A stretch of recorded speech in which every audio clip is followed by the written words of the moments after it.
Good morning. Good morning pa ba? Tanghali na. Punta na ako kay nanay. Kakain na kami. Bumili lang ako ng dinuguan, ulam namin.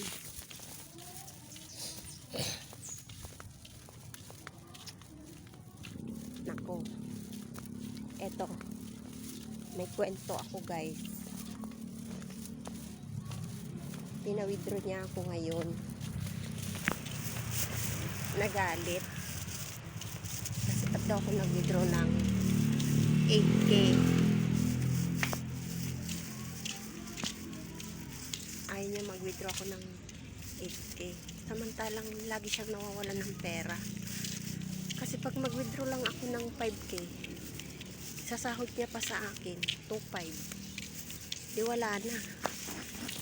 Sa na naman, sa August 16 na naman ako mag-withdraw. Nagagalit siya ngayon. Dahil ba't daw ako nag-withdraw ng 8K. Sabi ko, para na rin sa'yo yan. Kasi lagi kang naubusan ng pera. Lagi kang naubusan. Sabi ko, itabi mo na lang. Kasi daw baka anong rason niya.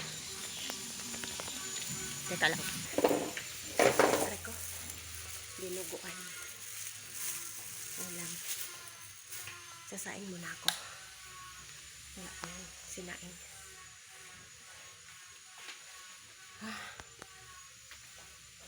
Wait. Yung resibo.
Resibo ko yan.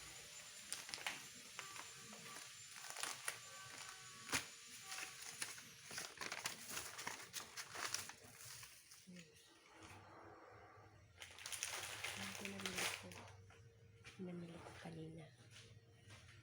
Ngayon,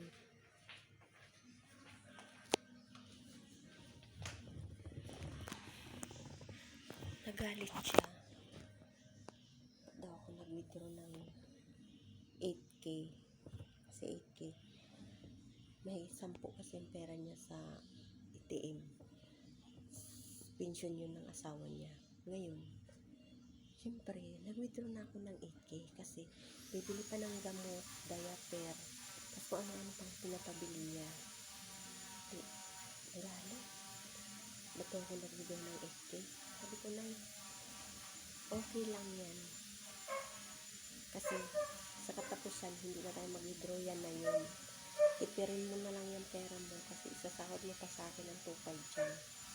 Tama lang yun. Kasi kung ano-ano nakikita sa online, bili. Hanggang sa maubos na yung pera niya. Pag naubos ang pera niya, problema siya. Saan daw siya uutang. Sa isip-isip ko, bakit siya mag-uutang?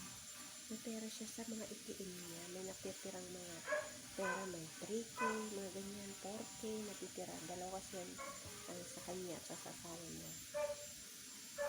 May problema siyang uutangan. Ako, pag gusto ko mag-advance sa kanya, hindi ako maka-advance kasi wala siyang pera. Kasi ang sahod ko sa kanya, kinsinas katapusan, matagal. Siyempre, araw-araw tayo nangangailangan ng pera. Hindi ako makahiram sa kanya kasi wala siyang pera. Kasi siya namumblema siya ng pera, samantalang may pera siya. Ayaw niyang kunin. Ano ba ang pinaglalaanan niya sa pera niya dun sa itiin? Pera niya naman yun. Pag kailangan niya, kumuha siya. Ay, ayaw niya. Ewan ko kung anong gagawin niya sa pera niya sa itiin. Kaya nga sila may pension. Nagalitin niya at yung sa asawa niya. Kaya nga sila may pension para magamit niya sa pangangailangan niya. Kaso ayaw niyang kunin. Gusto lang siya, kukuha lang yung tag. 5K lang, 6K, ganyan lang. Kanina, wala naman siyang sinabing eksaktong amount na magkano kunin ko. Sabi niya nga, 2,000 lang. Tapos ang daming pinapabili. Gamot. Kung ano naman pinaglista. Gamot. Ayun, sabi ko. Nung nakita ko yung pera ng pension ng asawa niya, 11 plus. Inigda ko ng 8K. Wala nang gaano eh. Sabi ko, bakit magagalit? Sabi ko, samantalang nandyan naman yung mga resibong pinagbibili ko. Nandyan yung mga resibo. Sabi ko, yung pinakagalit niya, hindi raw siya makaipon. Pinag-iipunan niya. Kailangan niya ng pera. Palagi siyang nawawalan. Ako, napupuno na naman yung aking storage. Ay.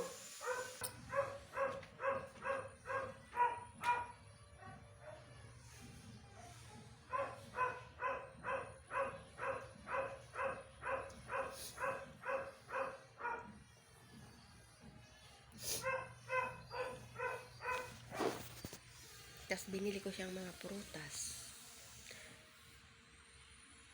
Apple at saka ito.